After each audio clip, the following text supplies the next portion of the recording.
Barry, RPO game obviously seemed to really connect. Like, what's so key to that with Tommy and just the whole operation being effective then? Yeah, that was really the first game from a game plan standpoint that we had a focus on that. There were some elements to that earlier in the first 3 weeks, but a little bit more in those games was kind of a little bit more like pre-snap. The other day showed up a little bit more post-snap. It was good to us. Timing, comfort, and something we worked on during the course of the week, and it showed up in a game, which was nice to see. Was that something that was like Chattanooga, you saw you could attack there, or did you just feel more comfortable within your own personnel? Both. I think it was clear in the game planning that was something that they were susceptible to, and they knew that. I mean, they know that as well. They're very aggressive. They were the way they fit the run. And then also it's time. It was time for those to start showing up a little bit. I mean, we're not like a huge RPO team, but it was as we get, as we run the ball successfully, it's obviously create opportunities for us to build Coach, the Ohio State game aside, you're facing a Wisconsin defense that's had a ton of success over the last few years. What makes them so good, and what are some challenges for your offense? Yeah, it's a tremendous challenge in that regard. Obviously, a great deal of respect for their defense, Coach Leonard, and what he's been able to achieve as the coordinator there. And they've had a long-standing tradition and history of playing really good defense for several years, and certainly has put his mark on that. And they're just super well coached, and they play really hard, and they're big and strong and fast. That's usually a pretty good recipe for being good on defense, and that certainly describes them.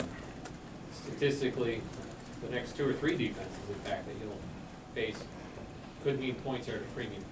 Does that change any way you game plan or play call? Well, the good news is we don't have to play them all at once, so that's good. We only have to play Wisconsin this week, and obviously that's where our focus is, and that in itself is a tremendous challenge, and where obviously all of our focus is during the week of preparation. And points are always at a premium. I think when you go into a game, when you play on the road and you're playing with somebody that's so strong defensively, obviously every little thing matters, just like it does when you're playing somebody that maybe not be as good on defense. Everything matters, but it gets magnified. It gets better defenses. Your mistakes get magnified. So we've got to play a clean game and take care of us because they certainly are going to create their fair share of challenges just in who they are. Barry, I know you were high on Pepperott coming into the season. To have him emerge as a down play, big play threat, what's that meant for you guys, and why has he been able to do that? Well, I think he's just been real consistent. He just, we've talked ad nauseum about just, who he is and the way he loves football and the way he competes, and it's infectious. And not always does that that doesn't always translate over to the field, in this game sometimes. But when you have the talent. When you have the talent that he has and the work ethic that he has and the toughness, then certainly it's been really fun for us offensively and for him individually to see some of that come to fruition on the field. And he had a really nice game the other day, played really well. Wasn't surprised by that by any means. I don't think any of us were, because you've heard us the way talk, and you've seen signs of that for the first 3 games. So he certainly has emerged as a very consistent player for us, and will need to play great on Saturday for us. When Wisconsin has the kind of game defensively they just had against Ohio State, does that make you think as a coordinator, like they're obviously going to be, there's pride there, you kind of worry that they're going to bounce back like in a big way? I think you have to worry about yourself. Okay. And you can certainly understand the question and the angle, and human nature would say, yeah, well, you try to analyze this, that, and the other, and you just don't know. And I know we'll get a great shot from them, a great plan, and a great effort. They're at home, and they've got a great history and tradition and pride. So that's just what you expect. But our main focus has to be on what we do. How do we respond? How do we piece together 4 quarters on the road? And that's going to be a real challenge for us. But that's certainly the focus and the emphasis, and that's what we're going to need to do to go win this game. Is we're going to have to piece together 4 and worry about Illinois and playing Illinois football. Coach, can you just Tommy DeVito seems like he's progressed well through the first 4 weeks. Is that your assessment, and what have you seen from him? Yeah, I think he's gotten better and better, and he obviously threw the ball really well the other night. Had a nice game from start to finish with a few. I mean, when you have the ball in your hand as many times as he does, you're 40, 50 times, whatever. There's 40, 50, 60 decisions made, during the course of the game. we don't do a whole lot of just like direct handoffs. We do some, you know, but a lot of them are decision based, and so he's going to make mistakes naturally because of that. Shoot, I mean, I would be making them too if I was out there even as a coach, you know, like some of the looks are gray or whatever, but he's really gotten better and better each week, gotten more and more comfortable, and is playing his best football. Now he's going to need to play his best on Saturday. Doesn't have to be perfect. He's going to have to play really well for us going on the road this week. Do you get a sense that the other 10 guys on the field have a sense of pride in knowing that Chase Brown is the nation's leading rusher, and that it's a point of pride for them that they get to block or do something special to make sure he gets, you know, still up there in the Sure, chart? yeah, I would think that it would be. You know, we haven't talked a lot about that, but I would think that just, you know, as much, information as there is available on the internet, that, you know, that's a talked about deal that they know about, that they tune into, or they're in tune to, and it takes the whole organization, right, to have somebody that's in that position this far in the season. It's not obviously just Chase, and he's done great and ran great, but it's the line, it's the receivers, it's tight ends, it's quarterbacks, it's our defense giving us opportunities to have good field position and possessions during the game. It's our special teams. It's everybody. It's a reflection of everybody. And but I think there certainly should be, and there is, a sense of pride in that. Now, that's behind us, you know. And what are we going to do moving forward is a big challenge. And we'll need to be able to run the football on Saturday. And these guys, they make it difficult in that regard. It's something that they really, like most defenses do, try to take away the run. And we'll have to be sharp on Saturday. This will be presumably the largest and loudest crowd you've faced yet this year. What's key in your preparation with your guys, particularly O-line and quarterback? Yeah, communication, obviously, that's right. It should be a challenge. Be loud, and you practice it during the course of the week and get used to it. I thought Indiana was really loud. I'm sure that it'll be, you know, it's kind of a loud stadium, and I know this will be just as loud, probably louder to a large degree. I've never been there before, but certainly watched a lot of games over my time to know that the environment's can be pretty lively.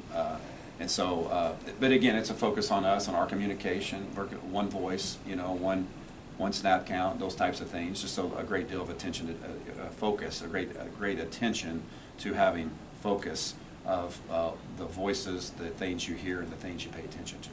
Barry, how have you assessed yourself third of the way through the season? You know, your first chance here to be a Power 5 OC, and what you've been able to do both good and bad.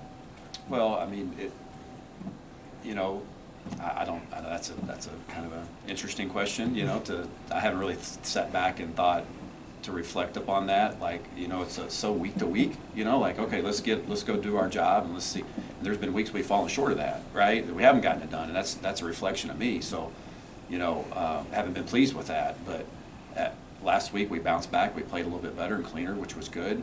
And that was our kids. That was our players doing that. You know, so. All I'm trying to do is put our team in the best situation that we can offensively to be successful.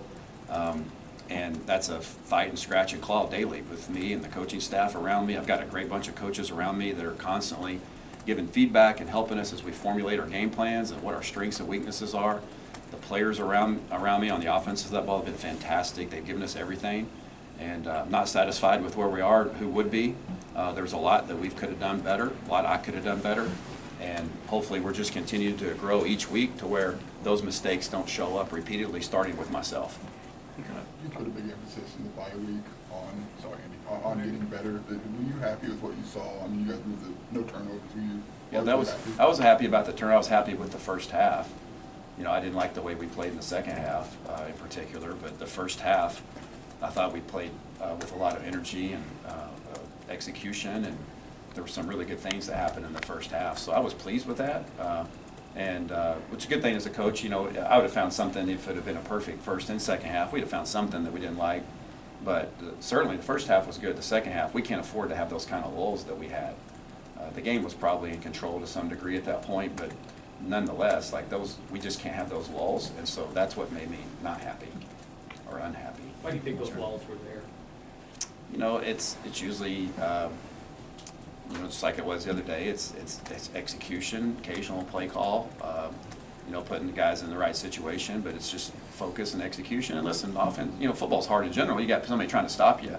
It's hard enough if nobody was. If you just went out there on air and 11 guys and go down the field and incrementally, you know, somebody might make a mistake just on air, you know. When you got guys trying to fight, stop you, makes it more difficult. But so you're going to get stopped some. I mean, that's going to happen. But it was more or less just kind of maybe just a small detail here or there. I don't know if it was a mentality or not. It's hard for me to put my finger on that, but whatever it is, we got to continue to work towards getting that fixed to where we can play 4 quarters of football at our best. Whenever you guys get Josh back, how will that change what you do? Change what we do. I wouldn't foresee it changing a whole lot what we do and who we are. I think our identity's starting to really come together. I think you guys see it, like kind of what we're trying to be and how we're trying to play. And I know getting him back will only help enhance that, because of his ability to run downhill and run through tackles, and he fits very well into what we're doing from a schematic standpoint. So the biggest thing that will change when he gets back is we'll just get deeper and better at running back, and that's a good thing. You kind of there appears, it seemed like you had a couple new wrinkles, including that what's called like triple shovel pass or whatever. I guess what kind of made you comfortable implementing those? Oh, those are just practice. Those are just practice things, that you have a lot of time and distance working over the course. We probably run that play, 6 or 7 times in practice over the last, since I've been here in the spring, and it was beyond game ready. It's been on the call sheet for the last few weeks, and it just kind of presented itself with the structure that they played to use it. And if you're going to practice them, you might as well use them. And so I think the players they did a great job executing the play the other day. It was seamless, and that was fun to see. Coach Tommy DeVito's been very accurate when he's had a clean pocket. What have you seen from the pass pro, and is that really important going up against this good Wisconsin defense? Yeah, it's going to be incredibly important, to protect our quarterback. And we obviously gave up a couple sacks the other day, and it's always good. It's not good. You never want to get a sack, but from a coaching perspective, when you sit back and look at it, if it's are we structurally okay? Are we getting sacked from a physical one-on-one deal? Those are going to happen some. That's kind of what those happened the other day. Was more just kind of a one-on-one. Wasn't necessarily structural in the way we had to protect it or whatnot. That's not me saying, I confess it's this person's fault or that person's fault. I'm just saying that, like, if you're going to throw a drop back pass, you're going to get beat occasionally. That's going to happen. We don't want it to happen. We train and strive and teach for it not to happen.